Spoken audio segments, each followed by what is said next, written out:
취하였으므로 미리암과 아론이 모세를 비방하니라. 그들이 이르되 여호와께서 모세와만 말씀하셨느냐 우리와도 말씀하지 아니하셨느냐 하매 여호와께서 이 말을 들으셨더라. 이 사람 모세는 온유함이 지면은 모든 사람보다 승하더라. 모세가 구수여자, 구수빈 피부빛이 좀 검은 지역의 여자입니다. 이방 여자인데 그 이방 여자하고 이방 여자를 취해서 아내를 삼아 해서 그 아론과 미리암이 그걸 비난을 하고 거기에 대해서 이의를 제기하는, 어찌 모세와만 하나님께서 말씀했느냐, 하나님이 우리와도 말씀하셨다 그러면서 어떻게 민족 지도자가 그렇게 이방자하고 여자를 다가 할 수 있느냐. 거기 851페이지 위에서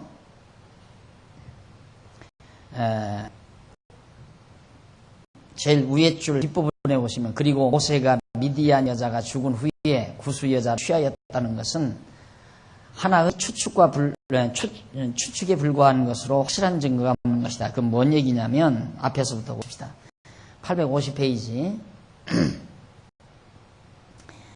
850페이지 그 밑에서부터 8째 줄 뒷부분에 보면 850페이지 밑에서 8째 줄, 모세가 구수 여자를 취하였던 것에 대하여 이론이 많죠. 그것은 모세가 미디안 여자 십보라를 아내로 취하여 살았는데 또 구수여를 취할 수 있느냐 하는 때문입니다. 아내를 둘을 얻었다 이거죠. 그래서 혹설은 구수 여자가 곧 미디안 여자를 가리킨다고 하기도 하고, 구수 여자를 미디안 여자다 하는 사람도 있고, 또는 미디안 여자 십보라가 죽은 후에 구수 여자를 취하였다는 것이라고 그렇게 말하기도 합니다. 그러나 만일 구수 여자가 미디안 여자를 말하는 것이라면 모세가 미디안 여자를 취한 때에 취한 때가 언제인데 왜 이제 와서 아론과 미리암이 비방을 하느냐는 의문제기가 생기는 거고, 또 미디안이 반드시 구수를 가리킨다는 확실한 증거도 없는 것입니다. 그러니까 어떻게든 모세를 두둔하기 위해서 어떻게 하나님이 그렇게 민족 지도자로 세운 모세가 아내를 둘이나 얻을 수 있느냐, 그러진 않았을 것이다. 그러면서 그 여자가 그 여자를 말하는 것일 거다 그 말이죠. 미디안 여자를 구수 여자로 표현했을 거다. 그러나 문제는, 그러면 왜 갑자기 이제 와서 미디안 여자를 아내로 얻은 때 언제인데 이제 와서 아론과 미리암 그걸 비방하는 일 그 자체가 앞뒤가 안 맞는 얘기죠. 그리고 151페이지 뒷부분, 제일 위에 뒷부분, 그리고 모세가 미디안 여자가 죽은 후에 구수 여자를 취하였다는 것은 하나의 추측, 전처가 죽으니까 후처를 취한 것이다. 이 추측이지 확실한 증거가 없는 거고, 그러므로 문맥상으로 보아 모세가 아론과 미리암이 비방할 무렵 구수 여자를 취하였다는 것으로 이해한 것이 가장 자연스럽죠. 일단 미디안 여자와 더불어 살 모세가 지금 출발하는 광야에서 그때 이제 구수 여자를 만나가지고 마음에 들었는지 아내로 취한 것이다. 그것이 가장 이해에 자연스러운 광경이다. 그러면서 구수는 애굽 남쪽에 위치한 에티오피아를 말하는데,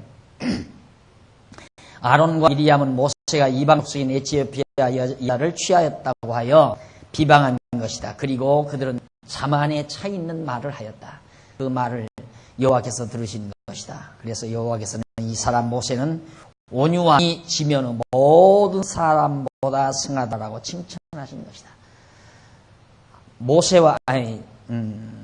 아론과 미리암은 모세를 비방했는데 전혀 하나님의 생각은 다르죠. 도리어 하나님은 모세만큼 온유한 자 세상에는 없다. 칭찬을 하지 않습니다.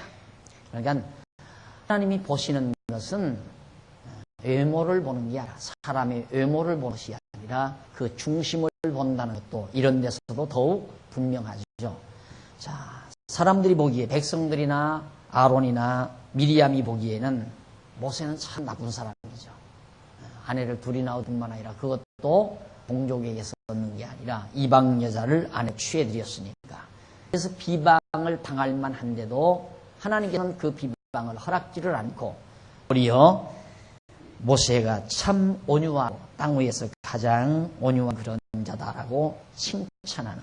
그래서 이 모세는 온유한 지면의 모든 사람보다 승하더라라고 칭찬하신 것이다. 이는 여호와께서 모세의 외모를 보고 하신 것이 아니라 중심을 보고 하신 말씀인데, 그러나 혹자는 이 내용에 대해 문제를 삼는다. 그것은 모세가 자기 스스로를 칭찬한 말을 기록할 수 있느냐는 것이다. 이러한 문제로 인하여 본서는 물론 오경 전체가 모세의 저작이 아니라고 주장하는 자들이 있습니다. 그러나 본서는 모세 스스로의 의견이나 주장을 기록한 것이 아니고 하나님의 영감에 관한 하나님의 말씀을 기록한 것으로 문제를 삼을 것은 없는 것이다. 그러므로 이 내용은 모세 스스로가 자기를 칭찬하는 말이 아니라 여호와 하나님께서 모세를 칭찬하신 말씀을 모세가 기록한 것이다. 뭐 학자들이 어떻게든지 성경을 뜯어내려고, 성경을 갖다가 난도질하려고 이모로모로 자꾸 트집을 잡지만은, 그러나 그런 모든 트집들은 다 무모한 짓에 불과한 것들이죠. 그 다음 12장 4절 10절에 보면 미리암이 여호와께로부터 책망을 듣고 어떻게 문둥병에 걸리게 되죠. 그걸 보면 여러분 정말 이 원망하거나 반역하는 행위, 이것이 하나님이 보시기에 너무도 아름답지 못했다 하는 걸 알 수가 있죠. 여호와께서 갑자기 모세와 아론과 미리암에게 이르시되 너희 3인은 회막으로 나오라 하시니 그 3인이 나아가매 여호와께서 구름 기둥 가운데로 강림하사 장막문에 서시고 아론과 미리암을 부르시는지라. 두 사람이 나아가매 이르시되 내 말을 들으라. 너희 중에 선지자가 있으면 나 여호와가 이상으로 나를 그에게 알리기도 하고 꿈으로 그와 말하기도 하거니와 내 종 모세는 그렇지 아니하니 그는 나의 온 집에 충성됨이라. 모세는 이스라엘 하나님의 집에 충성된 자다 이 말이죠. 그와는 내가 대면하여 명백히 말하고 은밀한 말로 아니하며 그는 또 여호와의 형상을 보겠거늘 너희가 어찌하여 내 종 모세의 비방하기를 두려워하지 아니하느냐. 자, 이걸 이제 근거해서 오늘날 교회 지도자들이 목사 비방하면 안 된다. 그러니까 뭐 그냥 걸려드는 거죠. 목사 비방했다가는 봐라 미암 병 걸리는 걸 못 받느냐. 부흥사가 가서 그렇게 부흥에 한마디만 해버리면 그냥 완전히 목사는 하늘 중천으로 붕 뜨는 거죠. 그래서 모든 교인들의 입을 잠재우는 하나의 중요한 요로, 중요한 내용의 부분으로 이 부분이 사용이 됩니다. 목사의 권위를 높이는 부분으로. 그러나 모세는 바로 오실자 그리스도에 대한 한 표상이에요. 목사의 표상이 아니라 모세는 장차 이 땅 위에 우리를 죄와 사망의 법에서 애굽에서 모세가 이스라엘을 인도하셨는데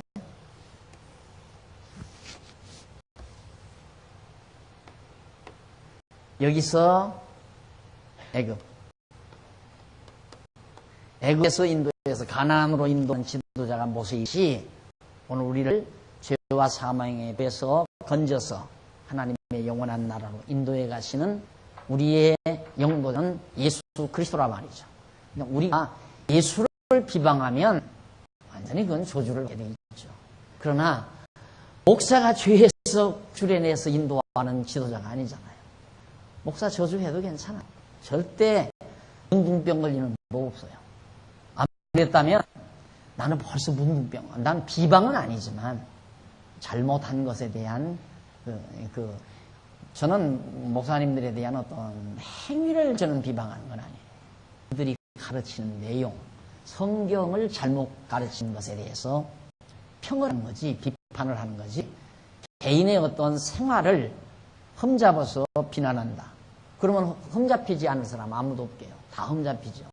왜? 다 부족한 것들이니까. 우리가 완전한 사람은 이 세상에 없기 때문에 개인의 생활을 비방하는 것은 그건 아름답지는 못하죠. 그러나 가르치는 내용이 잘못된 것은 그건 지적을 해줘야죠.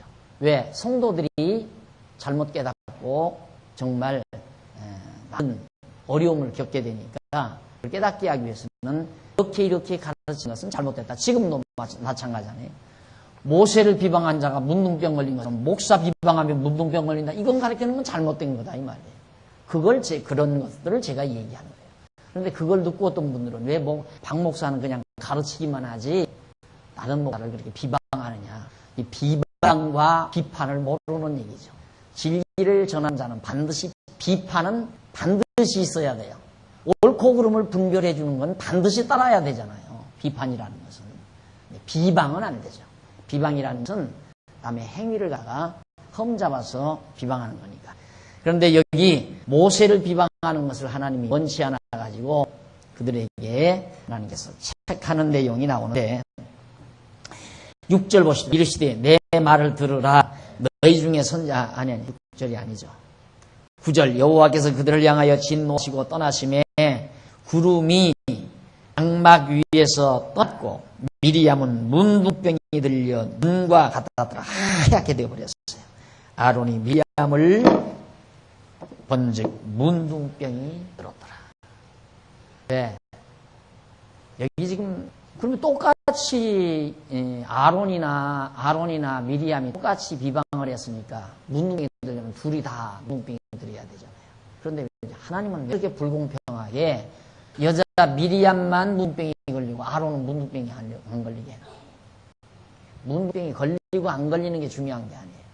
우리는 거기에 관심이 있죠. 누가 문둥병이 걸리고 안 걸리는 게 아니라 하나님은 그런 과정을 통해서 여호와 하나님이 살아계시고 여호와 하나님이 세운 자를 비방하지 말라는 걸 깨닫게 하는 데 중요한 목적이 있단 말입니다.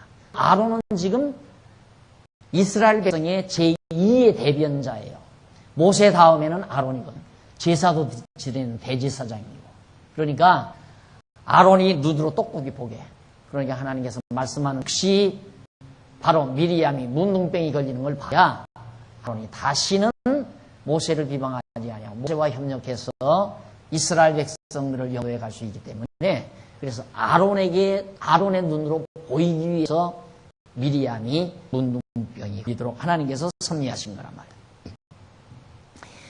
자, 그래서 거기 보면 852페이지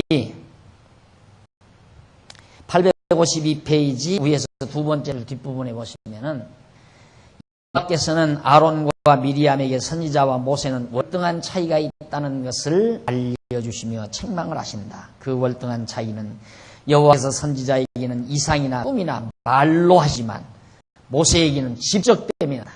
하나님께서 직접 모세에게, 선지자에게는 그냥 말만 해요. 하나님 모세에게는 직접 대면해서 말씀할 정도로 이게 다르다. 그래서 은밀한 말로 아니하시기 때문에 그가 여호와의 형상을 본다는 것이다. 즉 여호와께서 선지자에게는 대면하지 아니하시고 은밀한 말씀으로 하시지만 모세에게는 직접 대면하여 명백한 말씀으로 하신다는 뜻이다. 그것은 모세가 여호와의 온 집에 충성되기 때문이다. 여호와의 집에 이스라엘 민족 백성들을 하시는 다스리는 가장 최고의 지도자로서 청지기로서. 그런데 아론과 미리암이 모세를 비방합니다. 그것은 그들이 모세의 중심을 보지 아니하고 그가 구수 여자 취하고 살고 있는 외모만 보았기 때문에 그래서 여호와께서는 그들을 책망하시면서 진노하여 미리암으로 문둥병이게 한 것이다.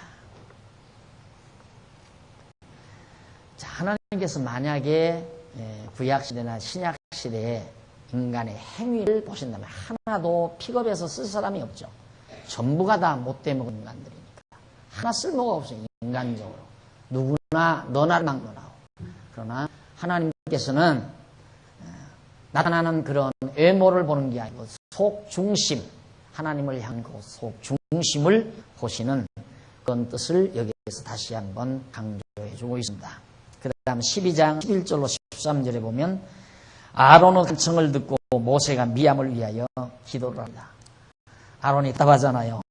똑같이 원망하다가 미리암이 문둥병이 드니까 정말 어떻게 좀 봐주시라 이런 얘기죠. 아론이 모세에게 슬프다 내 주여 우리가 우매한 일을 하며 죄를 얻으나 청컨대 그 허물을 우리에게 돌리지 마소서.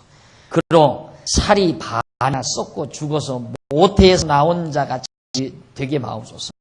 모세가 여호와께 부르짖어 가로되 하나님이여 원컨대 그를 고쳐 주옵소서. 결국 아론의 안타까운 호소에 의해서 모세가 미리암을 위하여 기도를 합니다. 결국 아론은 기뻐했죠.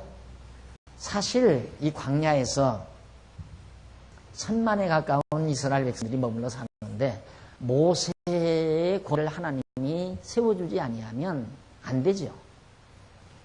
뭐 이 숫자와 상대나 됩니까? 그렇잖아도 몇 번 애굽에서도 모세 때려 죽이려고 했고 여기 홍해바다 언저리에서도 때려 죽이려고 했고 오면서도 또 이렇게 모세를 어떤 시점만 되면 모세에게 원망을 가하고 모세를 죽이려고 드는데 하나님께서 거기에 곁들여서 내버려둬 버리면 그냥 아론이 모세 때려 눕혀버리고 백성들과 함께 때려 눕혀버리고 자기가 이스라엘 민족의 지도자가 되고 그런 난리가 벌어질 거 아니겠습니까? 그러나 하나님께서는 이미 모세를 하나님이 당신의 집에 충성된 자로 지정해서 부르셨기 때문에 하나님의 마음에 드는 거예요. 어쨌든 상관없다. 그래서 모세를 하나님이 꾸닥에 민족의 지도자로 세워주시는 모습을 보게 됩니다. 그 다음 12장 14절로 16절 여호와의 명대로 미리암을 7일 동안 진 밖에 가두어두라고 했어요. 그 앞에서 우리가 대기에서 배웠을 때 문둥병 환자는 진 밖으로 내보내라고 그랬죠. 진 밖으로 내보내서 7일 동안 머물게 해라. 여호와께서 모세에게 이르시되 그의 아비가 그의 얼굴에 침을 받았으리라도 그가 7일간 부끄러워하지 않겠느냐. 그런 그를 진 밖에 7일을 가두고 그 후에 들어오게 할지니라. 이에 미리암이 진 밖에 7일 동안 갇히고 백성은 그를 다시 들어오게 하기까지 진행치 아니하다가 그 후에 백성이 하세로서 진행하여 파란 광야에 절치니라 그랬어요. 결국 문둥병 든 자 7일 동안 밖에 내보냈다가 떴다고 해서 문둥병이 낫는다. 우리가 얼른 생각하면 어떻게 그런 일이 있을 수 있나. 근데 하나님께서는 구약에서 여기에서 그게 하나님의 이제 이스라엘 백성에 대한 규례였어요. 어떤 병이 걸렸을 때 반드시 유행병이 걸렸을 때 진 밖으로 보내서 7일 동안 머물게 해라. 왜 그렇게 하시는가? 백성들에게 전염이 되지 않게 하고 또 진 밖으로 내보내면 하나님께서 이 자연 현상, 바람과 태양, 햇볕, 공기, 바람, 공기, 햇볕 이게 제독 작업에 굉장한 효과가 있는 거거든요. 엄청난 효과가 있는 거란 말이에요. 그런데 오늘 우리는 너무도 공기를 다 더럽혀 놓고 오존층만 파괴시켜서 태양으로부터 쏟아지는 인간에게 좋은 것들이 이제 저주의 빛으로 쏟아지잖아요. 지금은 태양을 직접 받으면 도리어 몸에 해로운 것들이 너무너무 많아요. 공기도 그래요. 공기도 너무 지금 우리가 정말 내연 속에서 살잖아요. 도심에 들어가면 내연 속에서. 이런 것들이 다 우리 저주지만은 이 당시에는 하나님께서 너무 맑은 공기와 태양 그리고 바람 이런 것들을 통해서 하나님께서 다 제균 작업을 하나님께서 다 일으키는 겁니다. 그러니까 빨래를 우리가 솔직히 빨래를 지금은 이제 태양치 좀 그래서 그렇지만 이렇게 오존층이 파괴됐을 때는 하이타이를 넣어서 빨래를 하는 것보다 도리어 이불을 태양열에 하루를 볕을 쬐는 것이 훨씬 더 정화가 되죠. 깨끗하고 깨끗하게. 물론 더럽혀진 물건이 묻었을 때는 물로 빨아야 되지만은 단순한 어떤 균에 대한 것이라면 태양열처럼 효과 있는 게 없잖아요. 그렇게 좋은 거란 말입니다. 그래서 하나님께서 그런 방법을 통해서 이스라엘 백성들의 전염병을 제거하도록 그렇게 섭리하신 것이 레위기 규례 내용들이었단 말입니다. 그래서 결국 미리암의 병은 지금은 안 돼요. 지금은 문둥병 환자가 태양빛에 싶다고 해서 낳는가? 그건 아니에요. 그건 아니지만 하나님께서 그런 자연현상을 통해서 낳도록 하나님께서 그 당시에 섭리하셨다. 그런 얘기입니다. 그 다음 13장 넘어갑니다. 이스라엘 백성의 불신입니다. 자, 우선 중요한 것이 첫째는 원망이죠. 차례대로 하십시다. 이스라엘 백성들에게서 탐욕에서 원망이 나와요.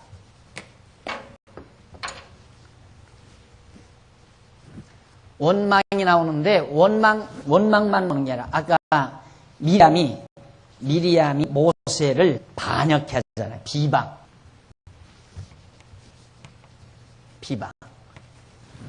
그리고 이제 여기 와서는 불신.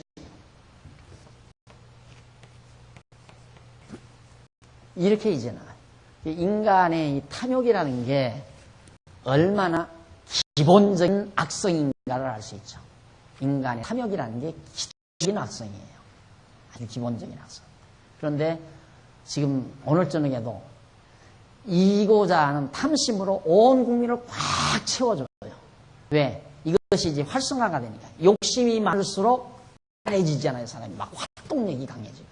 그것이 소위 이제 뭐 국가 발전에 큰 기여를 한다고 그런 어리석고 미련한 생각을 하는 거예요, 지도자들도. 근데 사실은 이기고자 하는 탐욕, 오늘 저녁에 만약에 한 골 졌다, 아마 병원에 실려갈 사람이 많을 거예요. 그 무슨 짓입니까? 이게 얼마나 그게 사악한 건가를 알 수 있잖아요. 얼마나 사악한 건가. 이제 타락한 인간 세계에 어쩔 수 없는 거지만은 오늘 우리가 적어도 성도 대학이라고 한다면, 그리고 하나님께서 하신 귀한 말씀, 이 진리를 탐독하고 배우는 우리들이라면 우리는 이대열에 끼어서는 안 되잖아요. 그렇잖아요. 이대열에 끼어서는 안 된단 말입니다. 항상 만족. 여기서부터 시작을 하죠. 만족.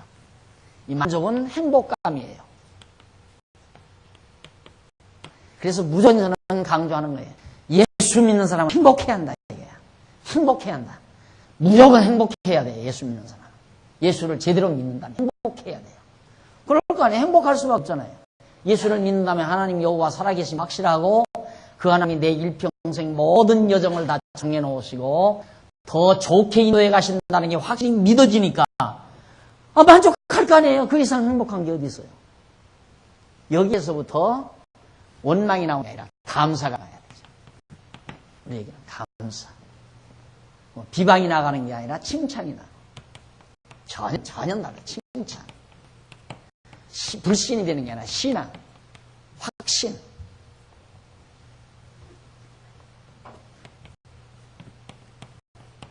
더욱 믿음이 강해지지. 예.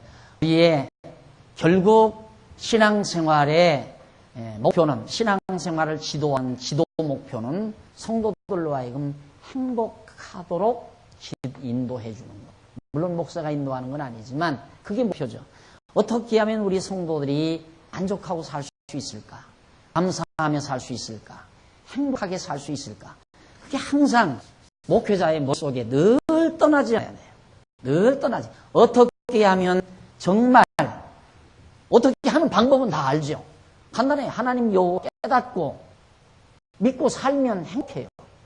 그러니까 계속 하나님 여호와를 가르치는 이유가 행복하게 살라고 그러는 거예요. 불만, 욕심 부리지 말고 원망하지 말고 불만 품지 말고 원망, 불만. 불만에서 비방도 나옵니다. 탐욕에서 불만, 원망, 비방, 불신 이런 게 나오죠. 만족감에서, 행복감에서 감사가 나가고 칭찬이 나가고 확신이 계속해서 우리에게 자리 잡게 돼요.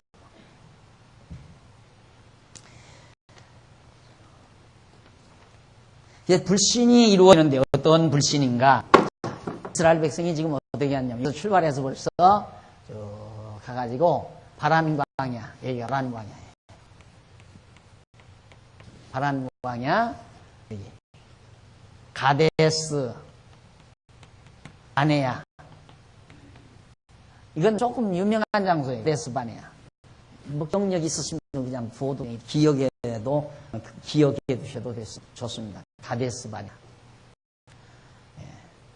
바란 광야에 있는 가데스 바네아에 도착을 했는데, 자 13장 1로 16절 봅시다. 바란 광야에서 모세가 12명의 정탐꾼을 보내는 장소예요. 여기가 이제 이쪽이 가나안 땅 아니에요.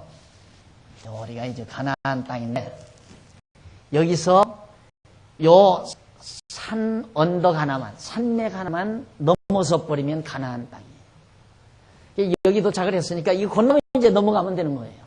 그런데 이제 여기 가나안 땅 도착하기 전에 우선 모세가 12명을 각 지파 12지파에서 대표자 한씩을 뽑아요. 그렇게 해서 그 사람들을 이 가나안 땅에 가서 한번 정탐을 해봐라. 밀파를 해가지고 상황을 분석하고 나서 이제 진군하기 위하여 정탐꾼을 보내는 장소가 바로 저였어요.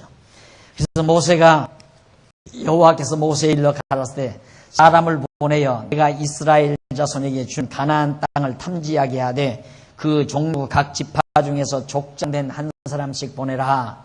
모세가 여호와의 명을 쫓아 바란야에서 그들을 보내었으니 그들은 다 이스라엘 자손의 두령된 사람이라.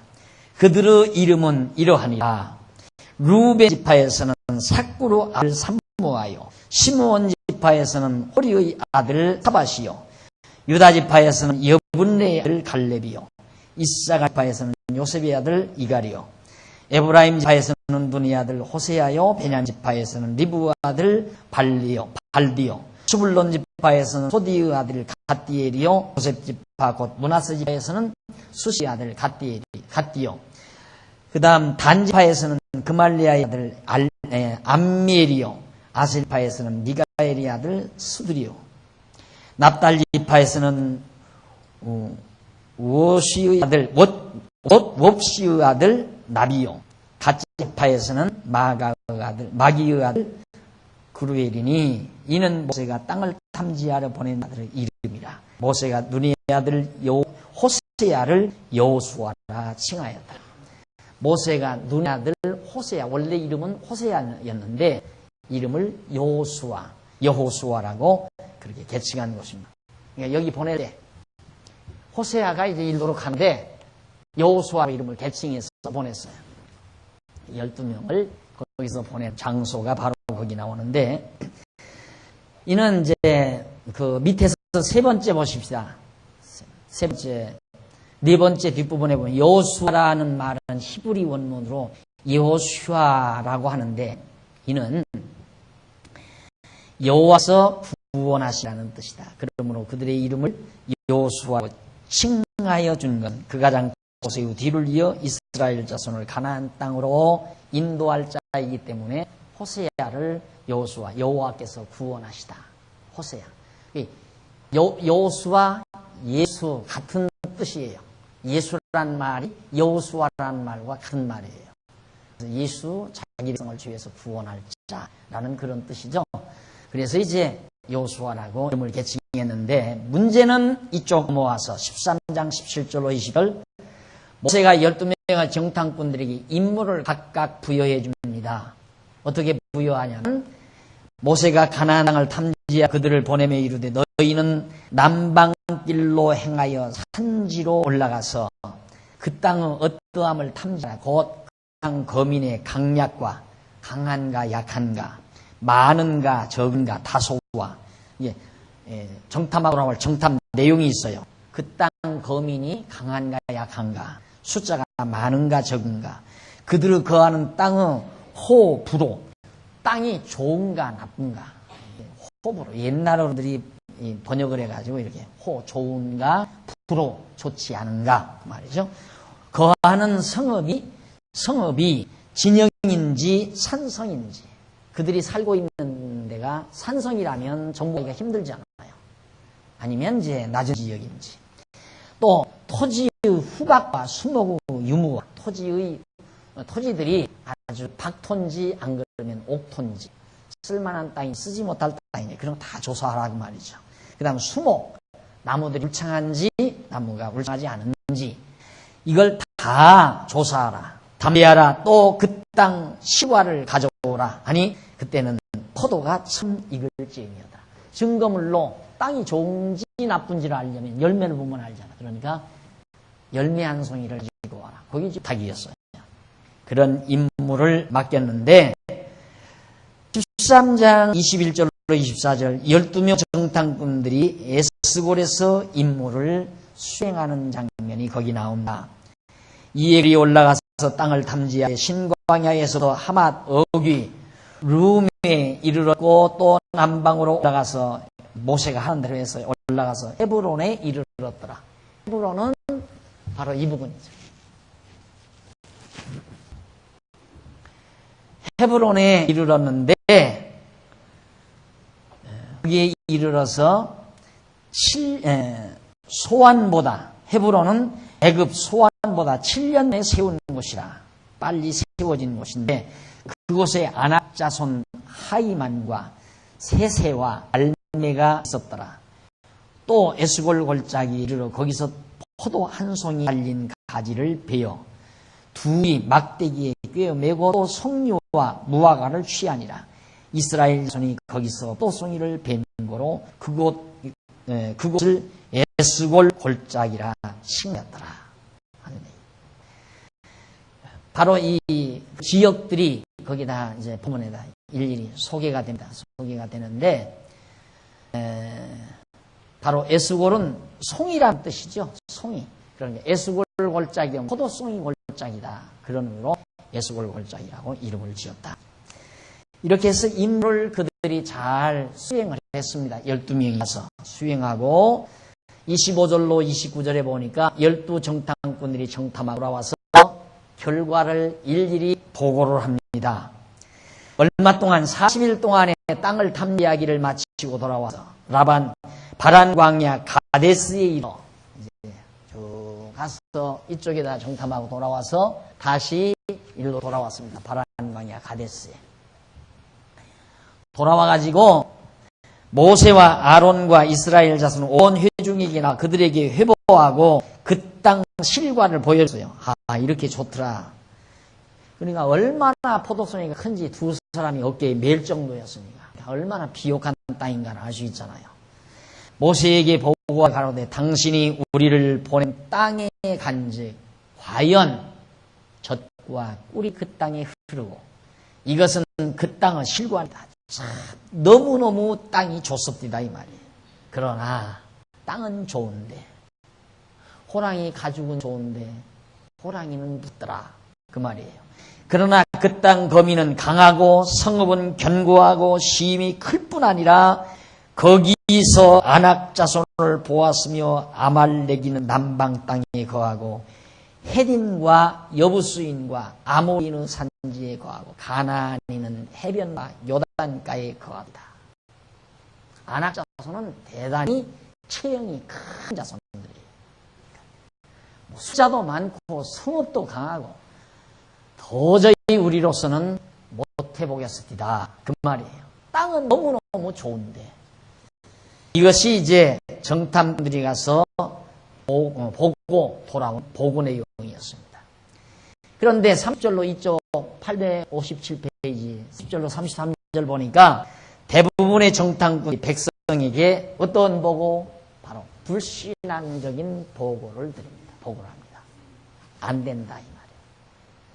우리는 도저히 거기 가서 그 땅 점령할 수가 없다. 한번 보시죠. 30절 갈렙이 모세 앞에서 백성을 안돈시켜 가로되 우리가 올라가서 그 땅을 취하자 능히 이기리라. 갈렙이 그렇게 말합니다. 하나 11절 그와 함께 올라갔던 사람들은 가로되 우리는 능히 올라가서 그 백성을 치지 못하리라. 그들은 우리보다 강하니라 하고 이스라엘 자손 앞에서 그 탐지한 땅을 악평하여 가로되 우리가 두루니며 탐지한 땅은 그 거민을 삼킨 땅이요 거기서 본 모든 백성은 신장이 장대한 자들이며 거기서 또 네피림, 후손, 아낙 자손, 대장부들을 보았나니 우리는 스스로 보기에도 메뚜기 같으니 그들을 보기에도 그와 같을 것이니라. 비교가 안 된다. 도저히 우리와 저 가나안 땅에 살고 있는 거민과는 대조가 안 된다. 해볼 수가 없다. 아야, 우리는 포기해야 된다. 갈렙이 가자. 땅이 좋고, 우리는 왜? 하나님께서 이 땅 주기로 약속했으니까 갈렙은 그걸 믿는 거예요. 그러니까 가자 이거예요. 강하면 어떠냐. 이들이 강하고 약하고가 문제가 아니다. 하나님의 언약이 중요한 것이. 이것이 갈렙의 소신이죠. 그러나 나머지 사람들은 다 부정적인 신앙적 보고를 하게 됩니다. 자, 그러면 사람들은 누구나 다 부정적인 말을 잘 들어요. 긍정적인 말보다는 부정적인 말을 잘 들어요. 그래가지고 그 부정적인 말을 듣고 백성들은만 다 올라가기를 싫어하고 이제는 의견이 다 갈리게 돼, 백성들 가운데. 그게 바로 지금 33절까지 나타난 이유입니다.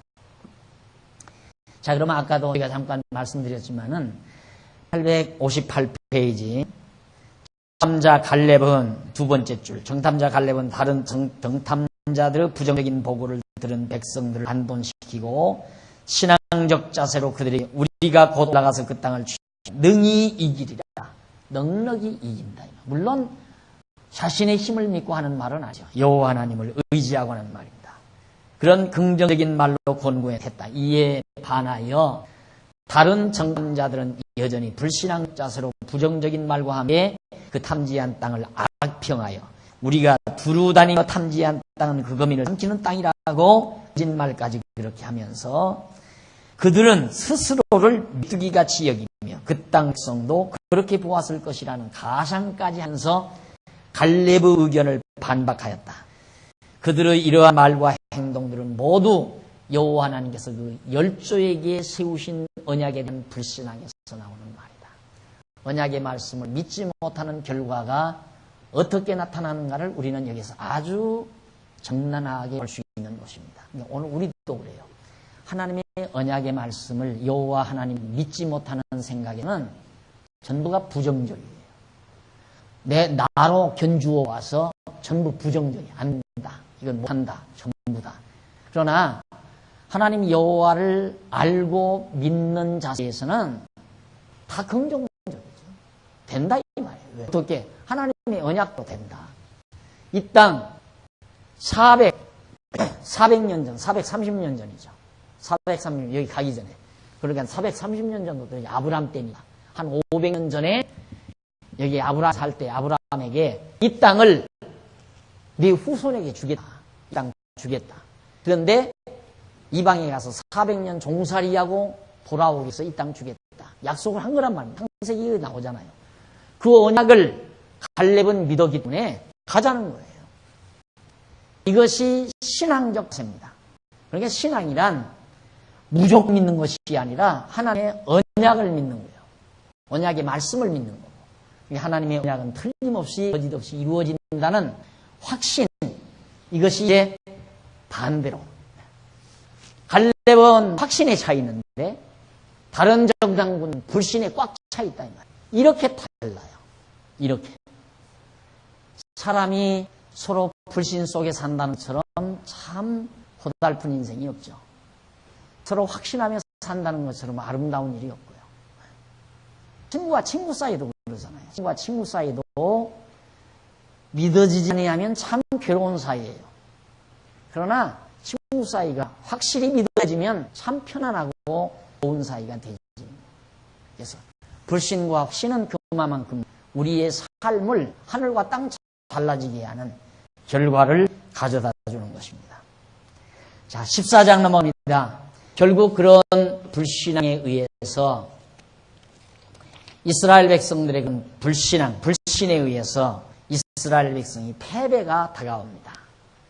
자, 이스라엘 백성이 패배하는 이 14장에 나오는데 2절로 3절에 보면 밑에 불신앙적인 보고를 들은 백성들이 모세를 다시 원망하죠. 이건 믿어지지 않으니까 다시 또 원망이 나와요.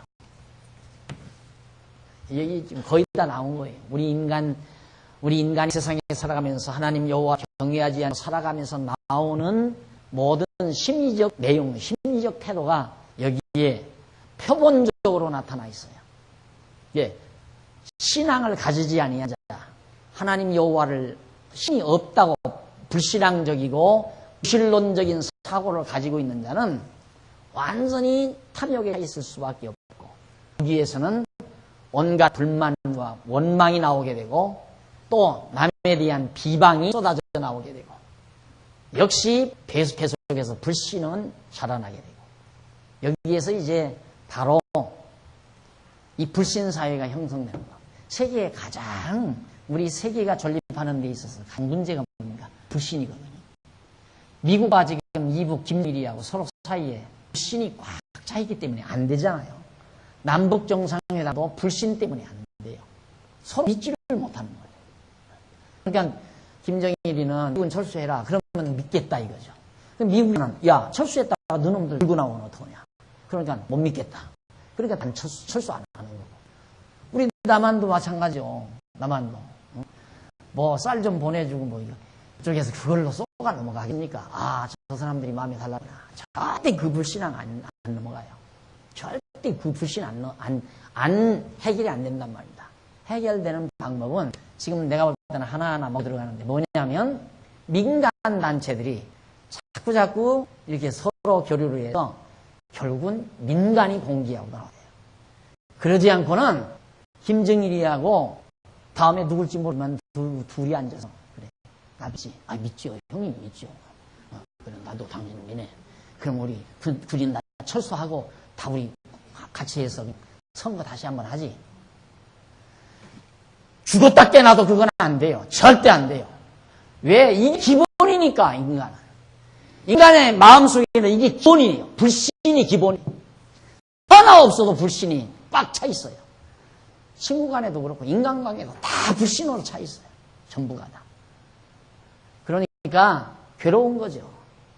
불신에서 와지는 온갖 스트레스 참 얼마나 인간 괴롭히는 겁니다. 그런데 이렇게 가면 확신을 해요. 왜? 스트레스 받을 이유가 없어요. 왜? 네가 날 이용해. 나는 너한테 이용한다. 이거 아니까.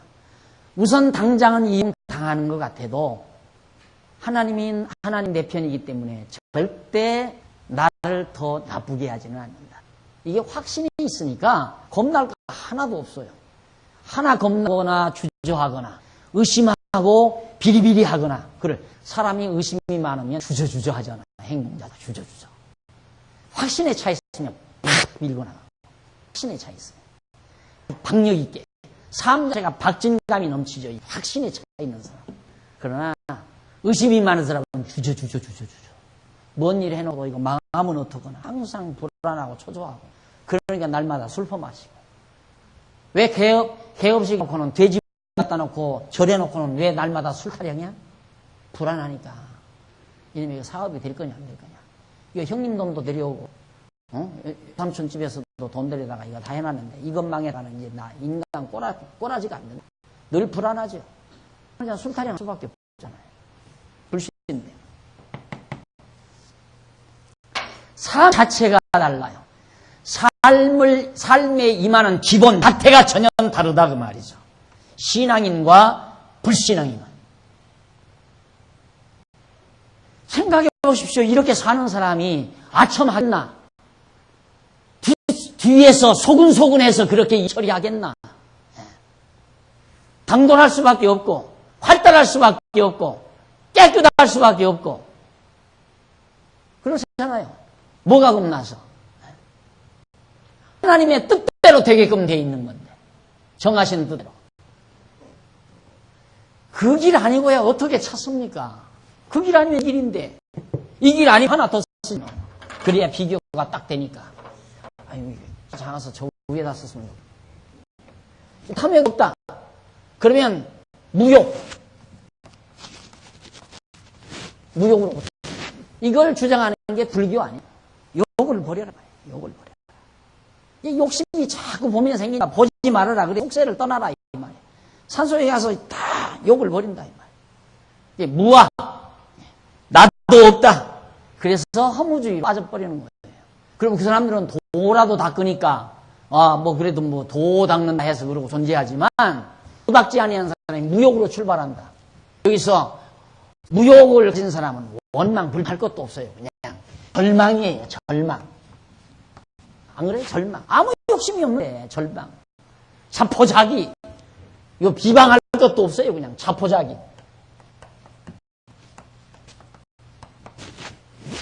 그래서 완전히 이 세상을 비관하는. 셋 중에 하나 아니에요, 인생살이가. 안 그래요? 셋 중에 하나라, 이 말이에요.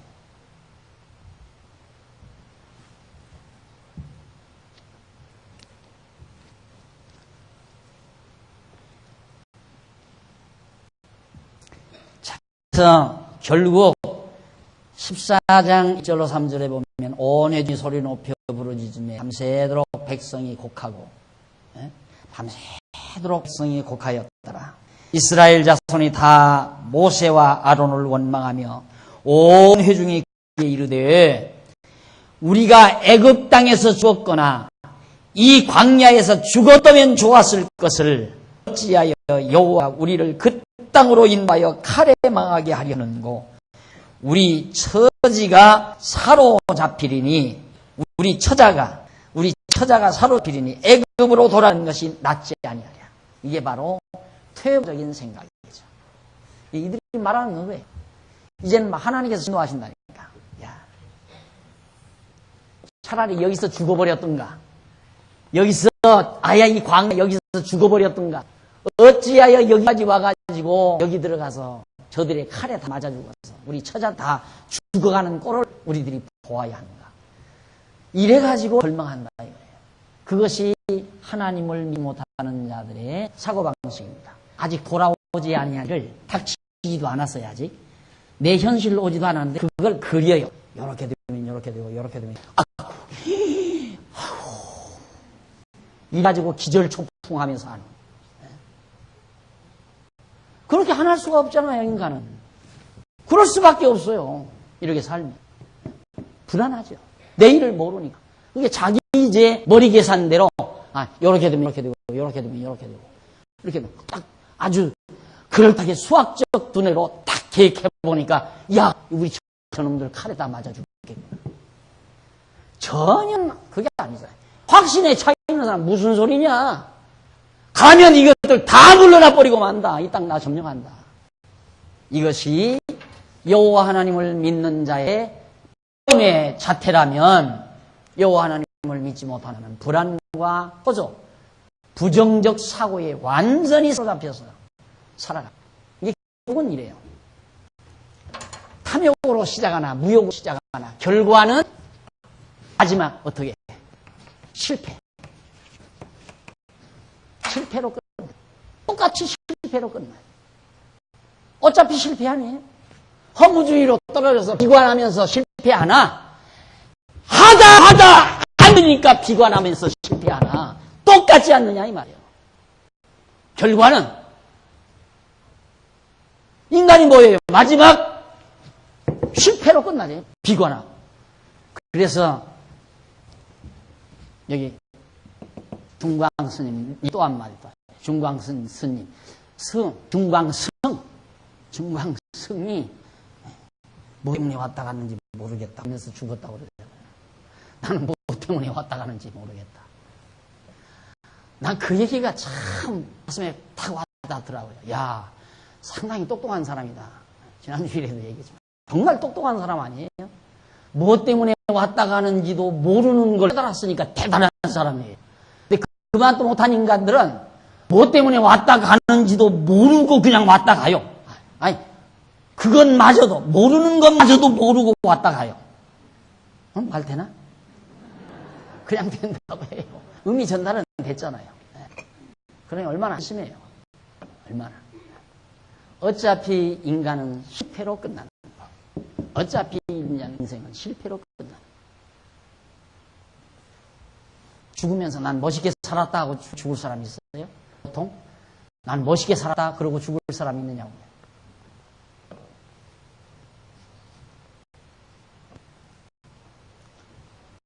14장 4절로 10절에 보면 갈렙과 여호수아가 설득했으나 백성들이 반발을 막 하고 나옵니다.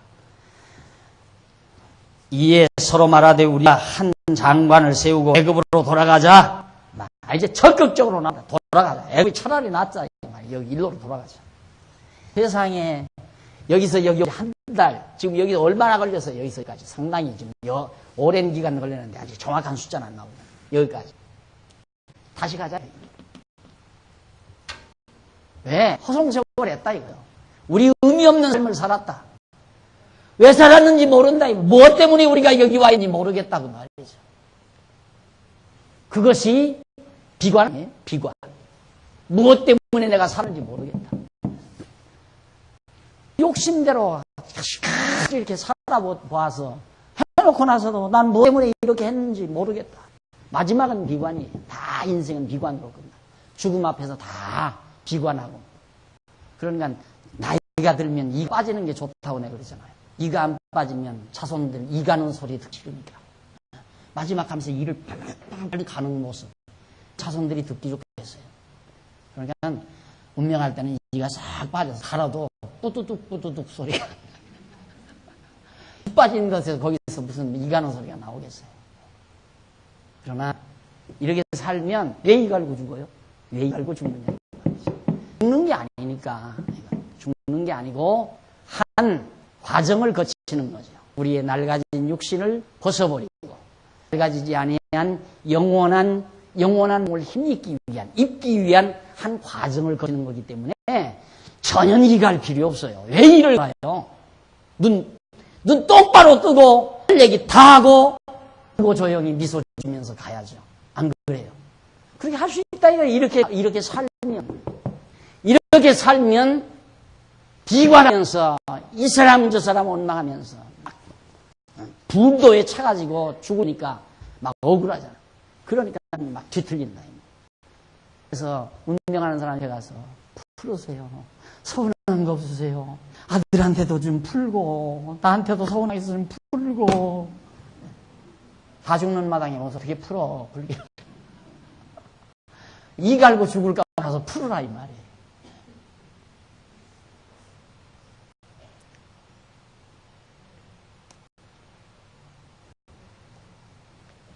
모세와 아론이 이스라엘 자손의 온 중 앞에서 엎드렸어요.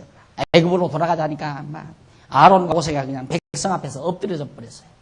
그 땅을 탐지한 자 눈의 아들 여호수아와 여분의 아들 갈렙이 그 옷 찢고 이 두 사람 여호수아와 갈렙 이 두 사람은 모세 편이에요. 가자는 편이에요.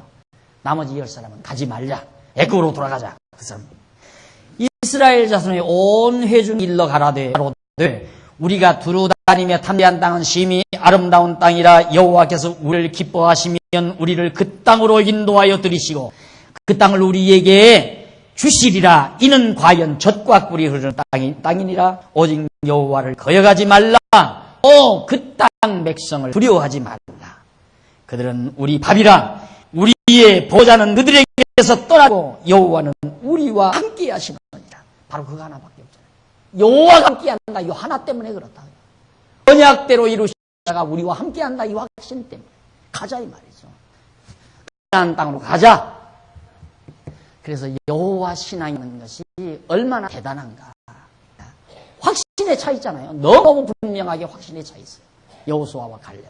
왜? 언약하셨으니까 하나님께서 준다고 약속했습니다. 하나님이 싸울 건데 뭐가 걱정이냐 이 말이에요. 저들이 수가 많다. 이 수가 적다.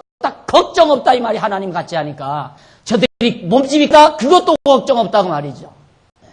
하나님이 여호와가 우리와 함께 하십니다. 그러면서 계속해서 오직 여호와를 거역하지 말라. 9절에 나오죠.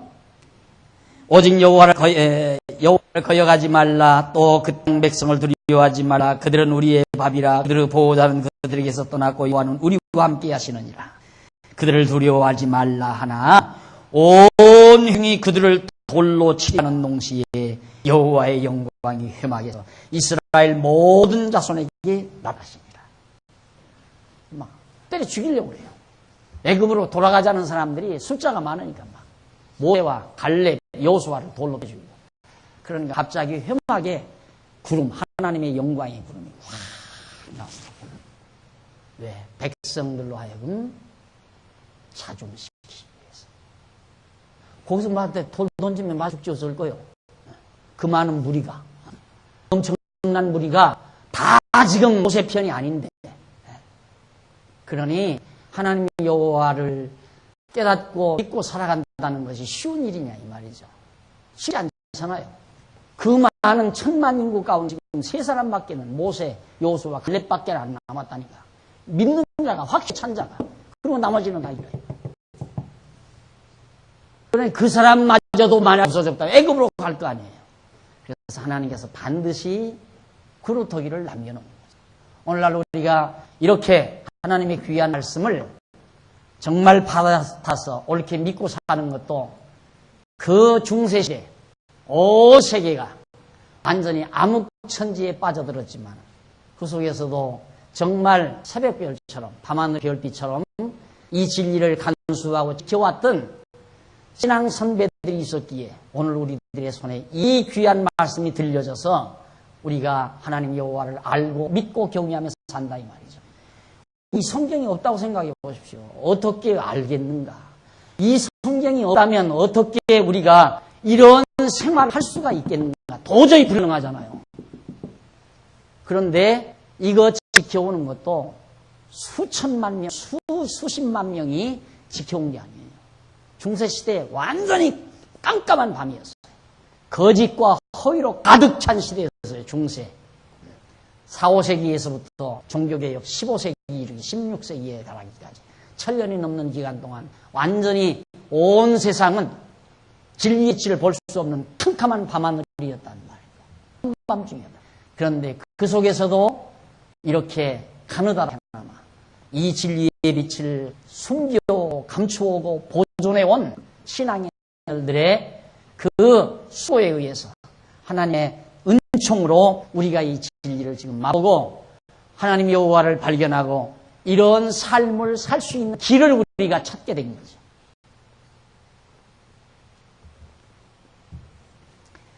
자, 넘어서 14장 11절로부터 12절에 보면 14장 11절로 12절에 보면 여호와께서 믿지 않는 백성을 전염병으로 다 친다고 경고를 합니다. 전염병을 통해서 이 불신앙들 다 죽여버리겠다. 어떻게 처리하실까 궁금하시죠? 다음 시간 만나서 우리 한번 살펴보도록 약속을 하고 오늘 여기서 마치겠습니다. 기도하십시다. 살아계셔서 오늘 우리의 호흡과 생명과 삶의 과정을 온통 주관하시고 섭리해 가시는 전능하신 하나님 아버지 은혜를 감사드립니다. 우리가 여호와 하나님을 알지 못했다면 우리도 탐욕에 조해서 살 수밖에 없는 어리석고 미련한 저희들이었습니다. 그러나 소중한 하나님의 말씀을 통해서 살아계신 여호와 하나님 발견하고 정말 행복감으로부터 만족함으로부터 삶을 지탱해 갈 수 있는 이 놀라운 은총을 주신 하나님 사랑을 감사드립니다. 하나님 아버지여 저희들에게 더욱 지혜와 총을 주셔서 이 진리 잘 간수해서 오고 오는 사랑스러운 우리 후대들에게 다 잘 전수해 줄 수 있도록 역사해 주시고 오늘 또 이 일을 위해서 연보에 동참한 사랑하는 귀한 종들의 손길을 붙드셔서 아름다운 결실로 영광 받아 주시옵소서. 주님의 이름으로 기도드립니다. 아멘.